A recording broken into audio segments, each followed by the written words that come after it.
वंदे मातरम। नमस्कार। एसएसटी में आप सभी विद्यार्थियों को और सभी भाई बंधुओं को स्वागत है। आई होप कैसे आप लोग, आशा करते हैं कि आप लोग बहुत ही अच्छे होंगे और बहुत ही बेहतर ढंग से होंगे, ठीक ना। तो चलिए, जैसे कि हमने पिछले वीडियो में पढ़े हुए थे कि कोड आइडियाज क्या है, उसके बाद टिटल प्रभाव के बारे में हम लोग अच्छी तरह से पढ़े हुए थे। तो सबसे पहले हम लोग देखते हैं कि यानी कि क्या बोलते हैं कोड आइडियल्स क्या है, ठीक ना। तो कोड आइडियल्स जो होता है वह वैसे कण जो होते हैं जिसमें कोड आइडियल्स के कण बिलियन के समान रूप में फैले रहते हैं, और जो उसके निलंबन जो होते हैं, ठीक ना, उसके यानी कि निलंबन की अपेक्षा कोनों के आकार में छोटा होता है और उसका मिश्रित करता रहता है, ठीक ना। तो यह मतलब क्या बोले कोडाइडियस के अंतर्गत आता है। और सबसे इसका मुख्य उद्देश्य जो होता है कि कोडाइडियस जो होता है वह उसका एग्जाम्पल में क्या आता है, तो उसका दूध जो होता है ना वो कोडालियस के अंतर्गत आता है, और उसका मेन मेन क्या है, दूध है। तो दूध एक प्रकार के क्या है, कोडालियस बिलियंस है, ठीक ना। तो इस प्रकार से हमने इस यहाँ पे कोडालियस के परिभाषा देखे हुए थे और उसके बाद टिडल प्रभाव देखे हुए थे। तो आज हमको देखना है कि कोडालियस का यानी कि क्या होते हैं, कोलाइडियस जो होते हैं, ठीक ना। इसके आज हम गुण धर्म के बारे में देखते हैं, ताकि कोलाइडियस जो है इसके हम लोग क्या देखे थे, परिभाषा देखे हुए थे, ठीक ना। तो इसके आज गुण धर्म के बारे में देख लेते हैं। उसके बाद पिछले यानी कि पिछले वीडियो में भी हम यहाँ तक पढ़े थे कि टिडल प्रभाव क्या है, और यानी कि वह टिडल प्रभाव किस प्रकार से यानी कि उसका दर्शाया गया था, ठीक ना। तो टिडल प्रभाव जो था वह टिडल नामक वैज्ञानिक के द्वारा ही उसको देखा गया था, ठीक ना। तो चलिए, जैसे कि आज हम लोग को देखना है कि टिडल प्रभाव क्या बोलते हैं, यानी कि कोडारियल्स के यानी कि गुण धर्म के बारे में हम लोगों को देखना है। तो चलिए हम लोग कोडारियल्स के बारे में चर्चा करते हैं। और इससे पहले यह जो है यह एनसीईआरटी पे आधारित है। यह क्वेश्चन मुख्य रूप से एनसीईआरटी पर आधारित है, और एनसीईआरटी में हम लोग विज्ञान के बारे में पढ़ते हैं। और यह जो होते हैं यह क्लास यानी कि यह क्लास 9th से 12th के लिए बहुत ही यह वेरी इंपॉर्टेंट क्वेश्चन है, ठीक ना। 9th से 12th के लिए बहुत ही वेरी इंपॉर्टेंट है। खासतौर पे यहाँ पे देखा जाए तो यानी कि 6 से ही यह क्वेश्चन बहुत अच्छा है। 6 से ही बहुत ही अच्छा है। अगर हम लोग 6 से लेके और 12th तक के कोई भी यानी कि सिलेबस उठा के देखे तो यही सब सिलेबस आप लोग को देखने को मिलता है, ठीक ना। और जब यहाँ से हम सिलेबस अगर मुख्य रूप से तैयार कर लेते हैं तो कोई भी कॉम्पिटिटिव एग्जाम क्यों ना हो, वहां हम लोग को कोई भी एग्जाम में कहीं से कोई परेशानी नहीं हो पाएगी, ठीक ना। तो चलिए, जैसे आज हम लोग को देखते हैं कि यानी कि कोलाइडस के गुणधर्म क्या है, तो इसके बारे में हम लोग चर्चा करते हैं, ठीक ना। तो चलिए देखते हैं कि कोलाइड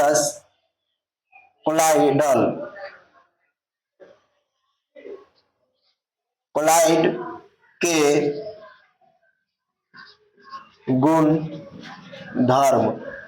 गुणधर्म क्या है,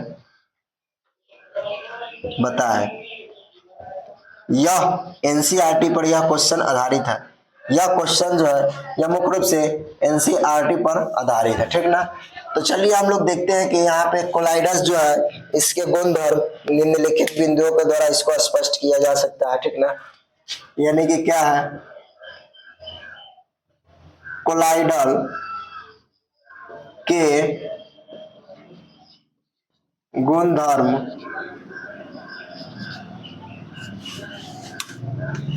यहाँ पे ला छोड़ दिए, यानी कि क्या होता है, कोलाइडल के गुणधर्म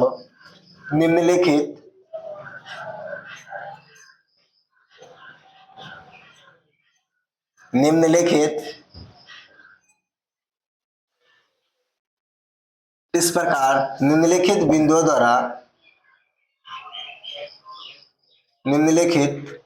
बिंदुओं द्वारा इस प्रकार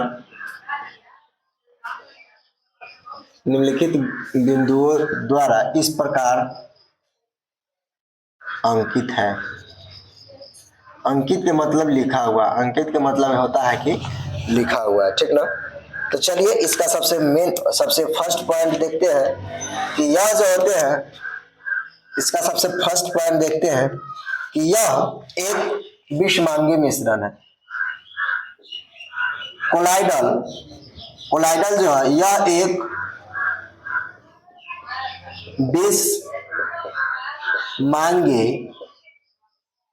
विषमांगी मिश्रण है। विषमांगी क्या है? मिश्रण है, ठीक ना। कोलाइडल जो है यह एक विषमांगी मिश्रण है। हम लोग इसको दो में देखते हैं कि कोलाइडल या कोलाइड, ठीक ना। कोलाइड के कणों का आकार इतना छोटा होता है कि ये पृथक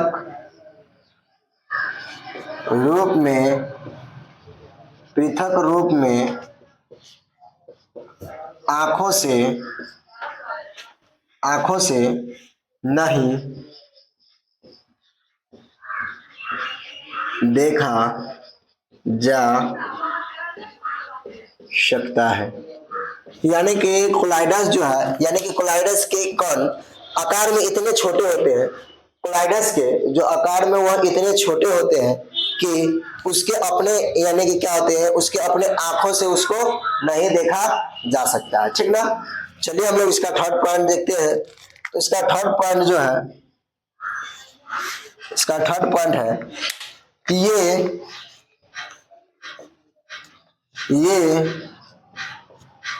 इतने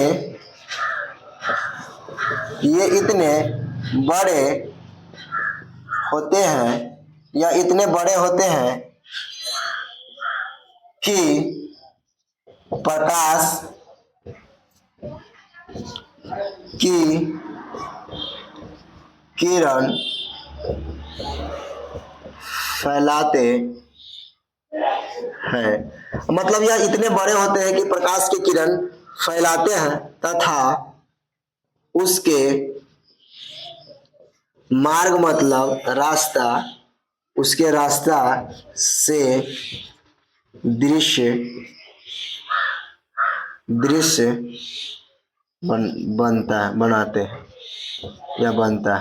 बनाते हैं, ठीक ना।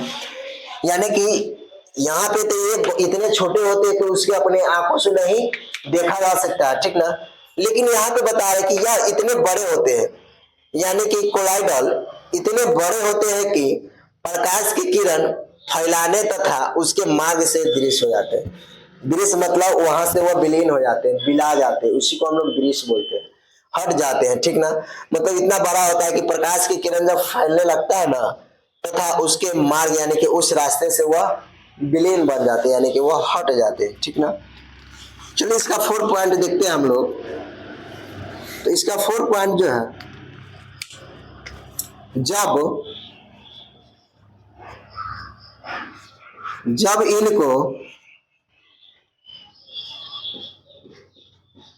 जब इनको शांत छोड़ दिया जाता है, जब इनको शांत छोड़ दिया जाता है तब ये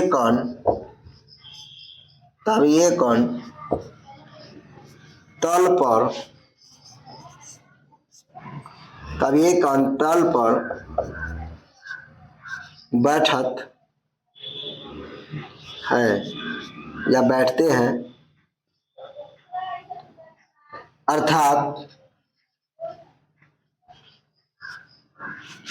अर्थात ये अस्थाई होते हैं।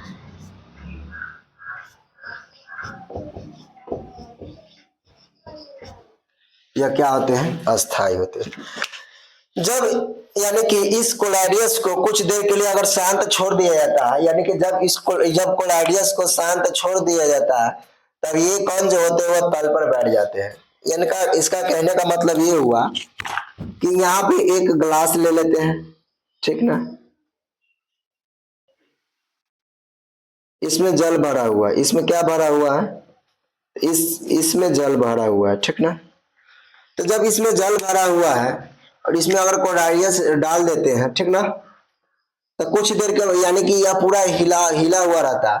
जब कुछ देर के बाद ये पूरे में फैला हुआ रहता है, कुछ देर के बाद जब इसको शांत छोड़ देते हैं, शांत छोड़ देंगे तो क्या हो जाएगा, यह मुख्य रूप से यहाँ पे यह तल पे जाके क्या हो जाएगा, तल पे जाके यह बैठ जाएगा, यह तल पे जाके क्या हो जाएगा, यह बैठ जाएगा। जब बैठ जाते हैं अर्थात यह क्या हो जाता है, यह यही अस्थाई रहता है, यह अस्थाई हो जाता है। जब इसको हम लोग छोड़ देंगे तो क्या हो जाएगा, जब यानी कि ये कोडाइलियल को यानी कि जब यह कोलाइडल को जब हम लोग छोड़ देंगे कुछ देर के लिए शांत छोड़ देते हैं तो क्या होता है, जो भी उसके कण जो रहते हैं वह तल पे जाके क्या रहते हैं, बैठ जाते हैं, इसलिए यह क्या होते हैं, इसलिए इसको हम लोग अस्थाई के नाम से जानते हैं, ठीक ना। इसका फोर यानी कि फिफ्थ पॉइंट क्या है, तो इसका जो फिफ्थ पॉइंट जो है यानी कि इसका पांचवा पॉइंट जो है कि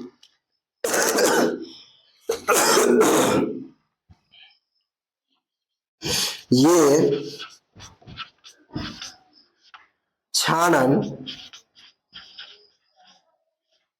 विधि द्वारा, यह छानन विधि द्वारा मिश्रण से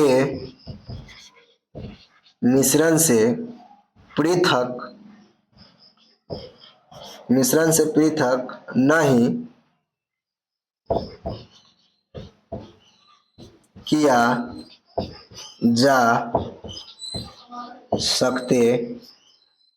किया जा सकते किंतु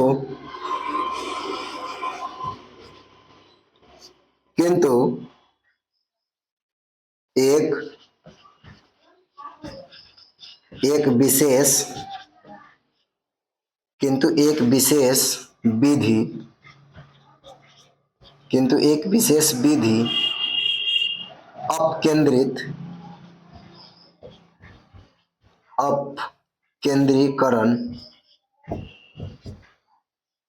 अपकेंद्रीकरण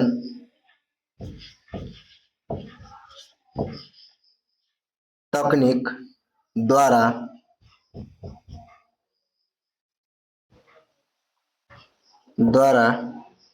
पृथक किए जा सकते हैं। यानी कि क्या होते हैं, यह जो होते हैं कि ये क्षारण विधि के द्वारा मिश्रण से पृथक नहीं किया जा सकता है, किंतु एक विशेष विधि यानी कि जिसको हम लोग अपकेंद्रीकरण तकनीक के द्वारा इसको पृथक किया जा सकता है। यानी कि जब इसके अस्थाई होते हैं, जब इसके तल पर जो इसके तल जो होते हैं यानी कि इसके कण जो होते हैं या तल पर बैठ जाते हैं, क्या होते हैं, इसके तल जो होते हैं मुख्य रूप से कहाँ पे, कण पे बैठ जाते हैं, ठीक ना। तो जब बैठ जाते हैं तो इसको क्या करते हैं, इसको पृथक इसमें जो होते हैं इसके मिश्रण यानी कि जब इसको मिलाने के द्वारा मिश्रित के द्वारा इसको पृथक नहीं किया जा सकता है। इसको अलग करने के लिए एक विशेष प्रकार के विधि का उपयोग करते हैं, जो इसको अब विशेष प्रकार के विधि का जो उपयोग करते हैं जिसको हम लोग क्या कहते हैं, अपकेंद्रीकरण कहते हैं। और यही अपकेंद्रीकरण तकनीक जो होता है, इसी विधि के द्वारा जब यहाँ से जो इसका तल बैठ जाते हैं, इस तल को बैठे हुए भाग को सिर्फ यहाँ वाला भाग को, जैसे कि इसको जो होते हैं थोड़ा टेढ़ा करके जो पानी को घटा देते हैं, जो उसके तल पर जो बैठे हुए रहते हैं अस्थाई, उसी को हम लोग अपकेंद्रिक विधि के द्वारा यानी कि अपकेंद्रिक माध्यम के द्वारा इसको क्या करते हैं, इसको हम लोग पृथक किया जा सकता है, ठीक ना। तो इस प्रकार से हम लोग इसका देखे हैं कि किस प्रकार से इसको हम लोग अपकेंद्रिक के माध्यम से इसको पृथक किया जा सकता है, ठीक ना। तो आई होप आशा करते हैं कि यह क्वेश्चन आप लोग को अच्छी तरह से समझ में आ गया होगा, ठीक ना। तो चलिए अब हम लोग फिर नेक्स्ट पॉइंट पे चर्चा करते हैं, इसका आगे का क्वेश्चन क्या है। तो हम लोग इसका आगे का क्वेश्चन देखते हैं, आप लोग इसका जल्द से जल्द स्क्रीनशॉट ले लीजिए, नहीं तो मेरे ही साथ लिखते हुए आगे की ओर बढ़िए, ठीक ना। तो चलिए अब हम लोग आगे का क्वेश्चन जो है उस पर हम लोग चर्चा करते हैं। जैसे कि हम लोग अब क्वेश्चन नंबर 2 देखते हैं। तो जो इसका क्वेश्चन नंबर 2 जो है, देखते हैं कि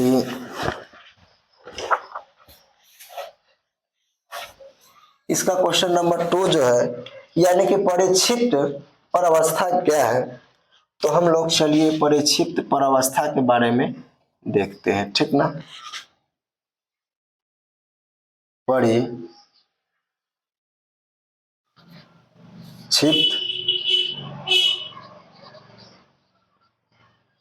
परावस्था, इसको हम लोग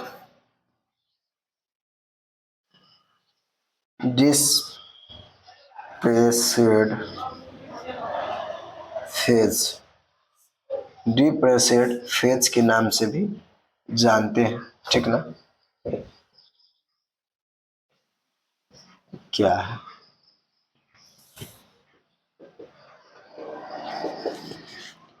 तो चलिए हम लोग क्वेश्चन नंबर 2 देखते हैं। जैसे कि कोई भी कोई भी विलेय कोई भी विलेय पदार्थ विलेय पदार्थ की विलेय पदार्थ की तरल का घटक तरल का घटक या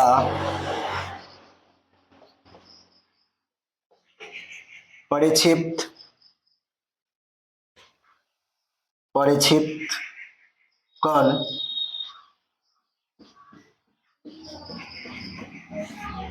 जो कि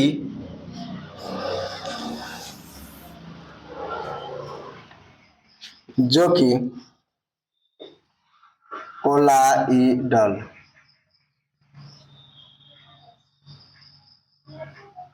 कोलाइडल रूप में रहता है, कोलाइडल रूप में रहता है, इसे इसे ही परिक्षिप्त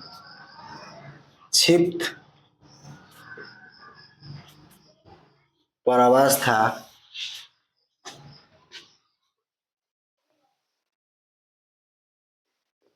कहते हैं, ठीक ना।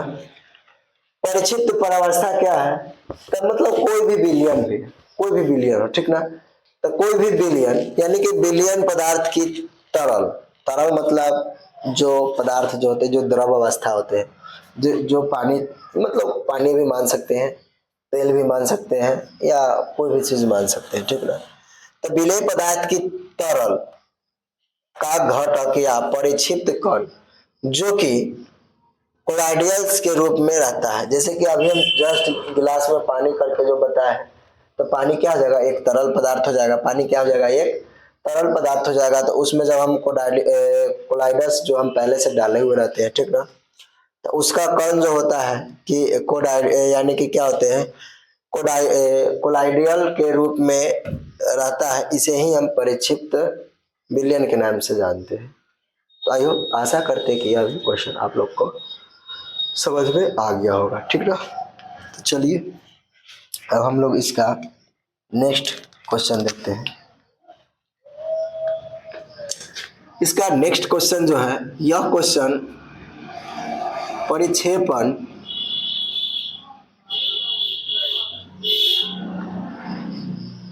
परिक्षेपण माध्यम क्या है। तो चलिए हम लोग देखते हैं कि परिक्षेपण माध्यम क्या है। वह घटक वह घटक वह घटक जिसमें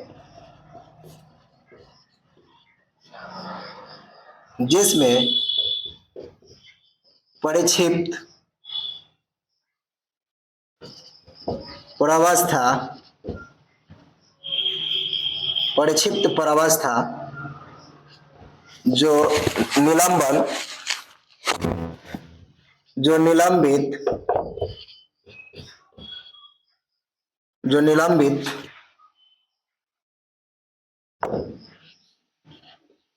रहता है, जो निलंबित रहता है उसे ही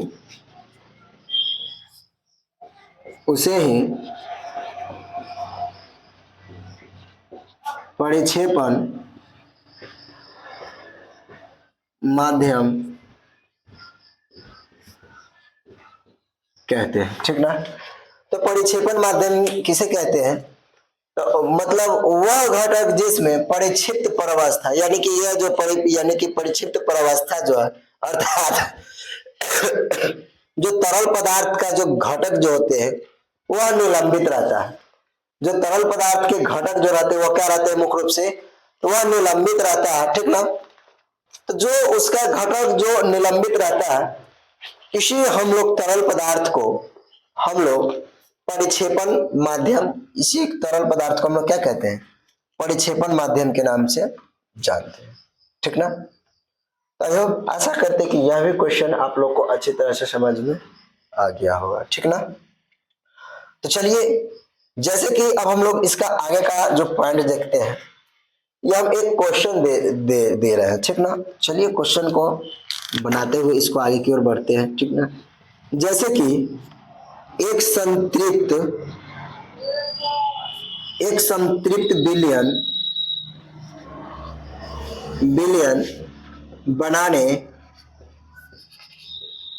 बनाने के लिए, एक संतृप्त विलयन बनाने के लिए 36 ग्राम सोडियम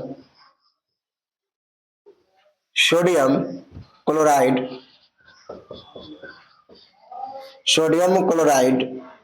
को 36 ग्राम सोडियम क्लोराइड को 100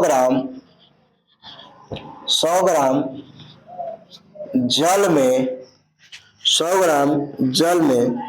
293 केल्विन पर घोला जाता है, यानी कि इसको गर्म किया जाता है। ठीक ना। किया जाता है। तो इस तापमान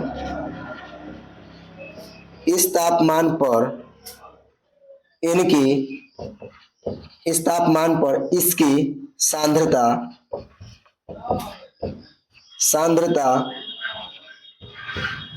प्राप्त करें, या इसकी सांद्रता क्या होगा, चलिए देखते हैं। ठीक ना।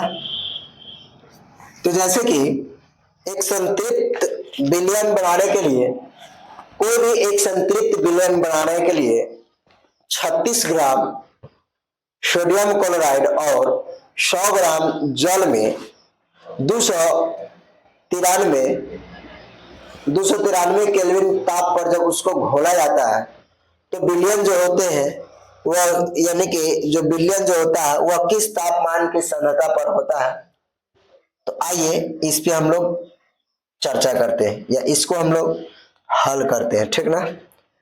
तो जैसे कि यहाँ पे विलयन का तापमान सबसे पहले कितना दिया गया है, यानी कि विलयन का द्रव्यमान कितना है, द्रव्यमान के रूप में यहाँ पे ग्राम दिया गया है। तो यह क्या है, यानी कि यह जो है सोडियम क्लोराइड है। तो यहाँ पे विलयन का द्रव्यमान कितना हो जाएगा, विलयन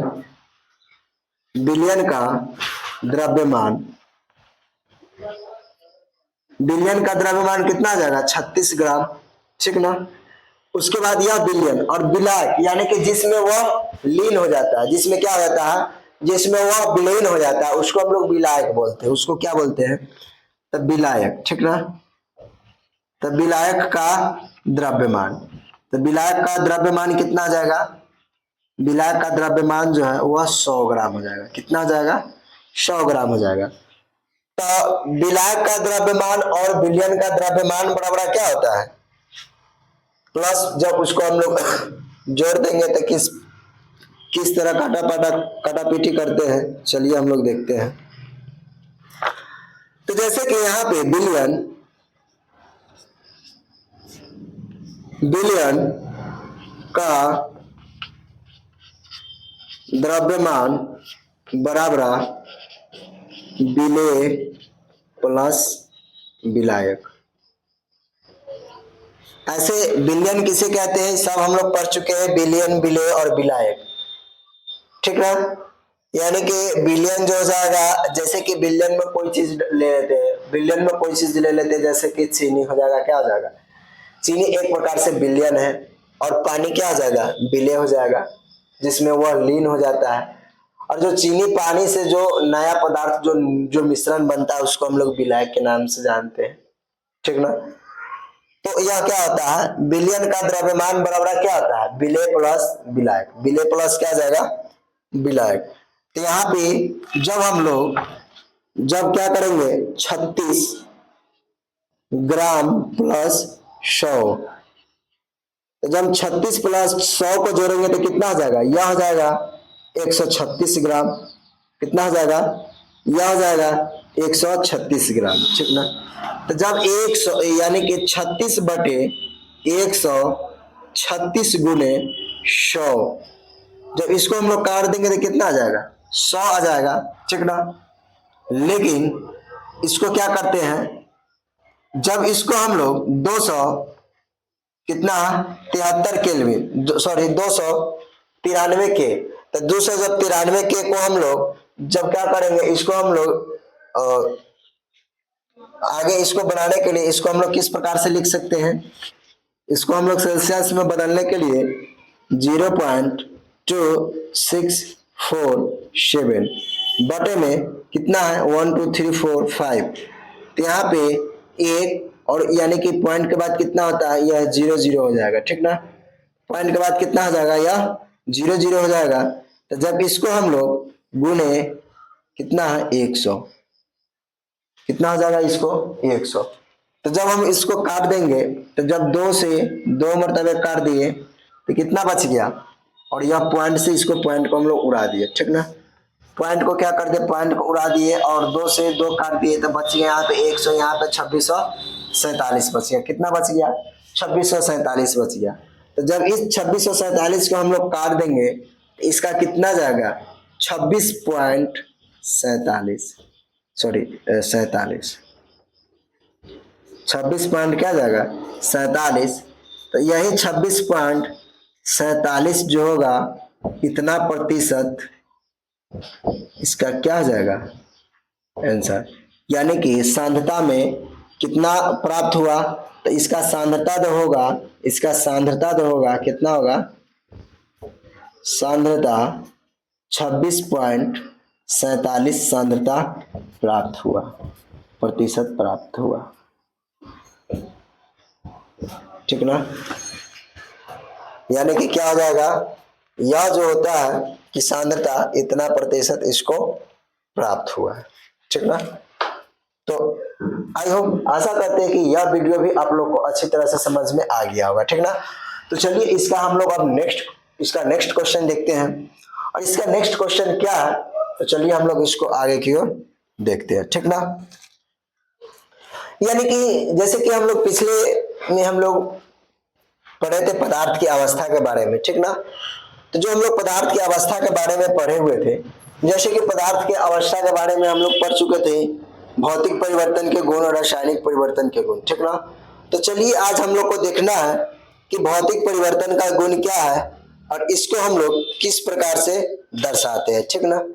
तो सिर्फ आज हम लोग भौतिक परिवर्तन के, सिर्फ पदार्थ के भौतिक परिवर्तन के बारे में आज पढ़ लेते हैं, और कल से पढ़ना स्टार्ट करेंगे कि भौतिक परिवर्तन के गुण क्या है।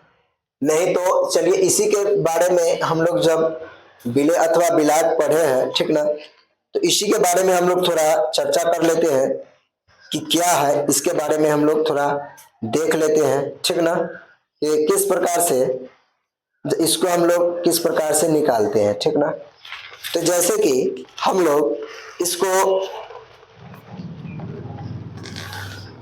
एक क्वेश्चन हम लोग और इस पे हम लोग बनाते हैं, और इसको बनाकर हम लोग नेक्स्ट क्वेश्चन को देखते हैं।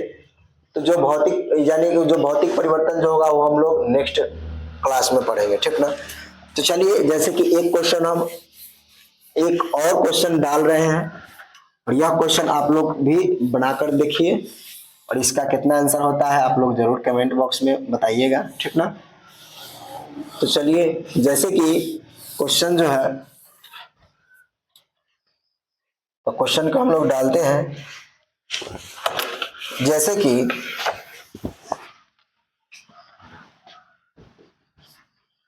1 बिलियन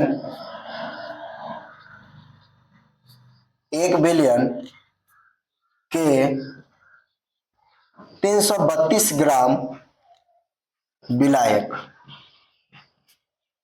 1 बिलियन के 332 ग्राम विलायक जो जल में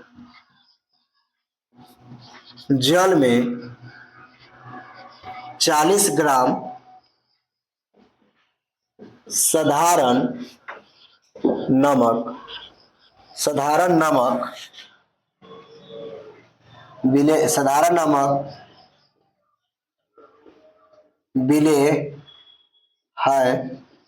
है तो विलयन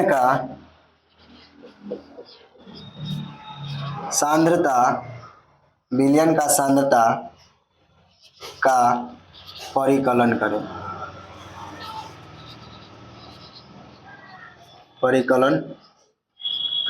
ठीक ना। तो जैसे कि 1 बिलियन जो होते हैं वह 332 ग्राम है और जो यानी कि साधारण नमक जो होते हैं वह 40 ग्राम है। तो इसका क्या होता है, इसका बिलियन का जो होते हैं यह इसका परिकलन यानी कि इसको बनाने के लिए बोल रहा है।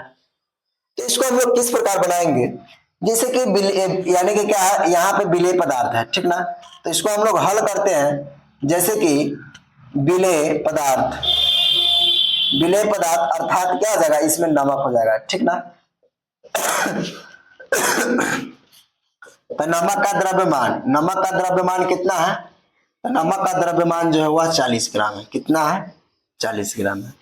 और यानी कि विलायक जो है क्या जाएगा, विलायक मतलब वह जिसमें विलीन हो जाता है। तो विलायक में क्या आ जाएगा, जल। जल का द्रव्यमान। तो इसमें यानी कि जल का द्रव्यमान कितना हो जाएगा, तो इसमें जल का द्रव्यमान जो हो जाएगा वह 320 ग्राम हो जाएगा। यानी कि यह विलायक हो जाएगा। तो जल का विलायक कितना हो जाएगा, 300, यानी कि विलायक कितना है, 332 ग्राम विलायक जल में है और 40 ग्राम साधारण नमक है। तो हम लोग नमक का द्रव्यमान और जल का द्रव्यमान, तो नमक का द्रव्यमान और जल का द्रव्यमान हम लोग दर्शा दिए, ठीक ना। अब यहाँ पे हम लोग विलयन का द्रव्यमान से देखते हैं। इसका सूत्र हम पिछले वीडियो में पढ़ाए हुए थे कि विलयन का द्रव्यमान, विलेय का द्रव्यमान और विलायक का द्रव्यमान किस प्रकार से होता है। तो हम लोग नेक्स्ट वीडियो जो पीछे वीडियो में जो पढ़ाए हुए थे, आप लोग पीछे से जाकर और मतलब जाकर वहां से देख लीजिएगा, ठीक ना। तो चलिए जैसे कि यहाँ पे देखते हैं कि जो विलयन जो होता है, तो विलयन का द्रव्यमान, ठीक ना, विलयन का द्रव्यमान बराबर क्या आ जाएगा, विलयन का द्रव्यमान बराबर हो जाएगा विलेय पदार्थ का द्रव्यमान बटे विलायक, यानी कि विलायक का द्रव्यमान, विलायक का द्रव्यमान, ठीक ना।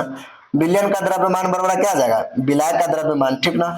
तो जैसे कि यहाँ पे हम लोग देखते हैं, जैसे जो पिछले वीडियो में अभी जब इसके जो नेक्स्ट हम लोग पढ़े थे, ठीक उसी प्रकार से ये भी क्वेश्चन आधारित है, ठीक ना। तो 40 ग्राम प्लस कितना हो जाएगा, 320 ग्राम। तो 40 ग्राम और 320 ग्राम को जब हम लोग ऐड करते हैं तो यह कितना हो जाता है, यह हो जाता है 360 ग्राम। यह कितना हो जाता है, 360 ग्राम, ठीक ना। तो जब हम लोग 360 ग्राम जो होते हैं, तो हम क्या करेंगे, 360 बटे क्या बोलते हैं 40 ग्राम बटे 360 गुने 100, ठीक ना। जैसे कि पिछले में हम लोग जैसे अभी जस्ट देखे थे, ठीक ना, देखे थे ना कि 20 बटे हम लोग कितना डाले थे, 100 बटे 40 डाले थे, ठीक ना। इस प्रकार से हम लोग देखे थे। तो जैसे कि यहाँ से 1 0 से हम 1 0 क्या कर दिए, यह काट दिए, ठीक ना। तो 1 0 से जब 1 0 काट दिए तो यह कितना हो गया, यह 36 बच गया, ऊपर 4 बच गया।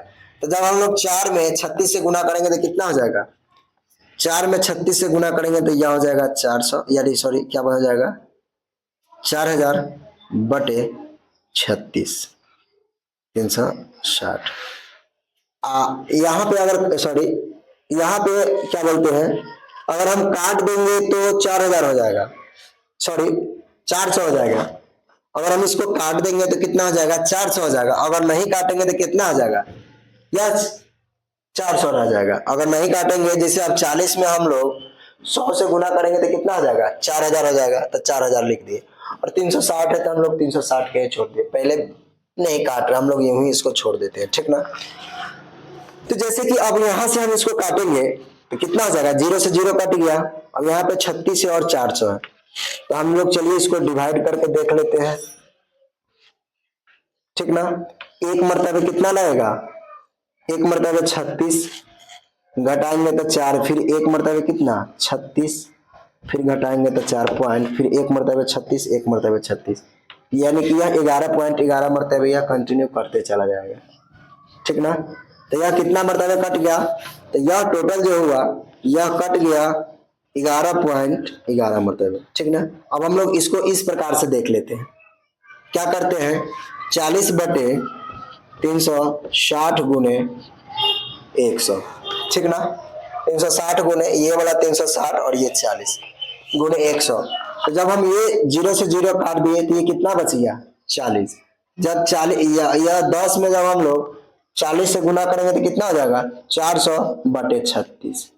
तो बताओ हम लोग 400 में 36 से भाग देंगे, 400 में हम 36 से भाग देंगे तो कितना मरतबे कटेगा, एक मरतबे 40, 36 से कहीं 36 घटाएंगे तो फिर 0 उतरा, एक मरतबे 36, फिर 4, फिर 0 उतरेगा 0.1। मतलब इसी प्रकार से यह मुख्य रूप से यह कटते कंटिन्यू जा रहा है, ठीक ना। तो जो कट के जो इसका आंसर जो आया, ठीक ना, क्या बोलते हैं, जो कट के जो इसका आंसर जो आया वह कितना आया, वह 11.11 आया। यही क्या है, यही इसका बिलियन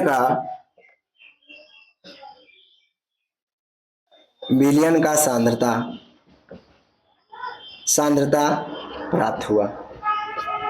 यही इसका क्या हुआ, बिलियन का सांद्रता प्राप्त हुआ, ठीक ना। तो आई होप, आशा करते हैं कि यह भी क्वेश्चन आप लोग को अच्छी तरह से समझ में आ गया होगा, ठीक ना। तो चलिए, जैसे कि आज हम क्लास को यहीं पे एंड करते हैं, हम लोग फिर नेक्स्ट वीडियो में मिलेंगे, ठीक ना। तो कैसा लगा आप लोग का वीडियो, अगर अच्छा लगा तो लाइक एवं कमेंट जरूर कीजिएगा और अपने दोस्तों के पास ज्यादा से ज्यादा शेयर कीजिएगा, ताकि वह भी आकर यहाँ से क्लास वह कर सकते हैं, ठीक ना। तो चलिए, आप लोग जरूर से जरूर कमेंट बॉक्स में बताइएगा कि कैसा लगा, ठीक ना। चलिए, तो अब हम लोग फिर मिलते हैं नेक्स्ट वीडियो में, तब तक के लिए बहुत बहुत धन्यवाद।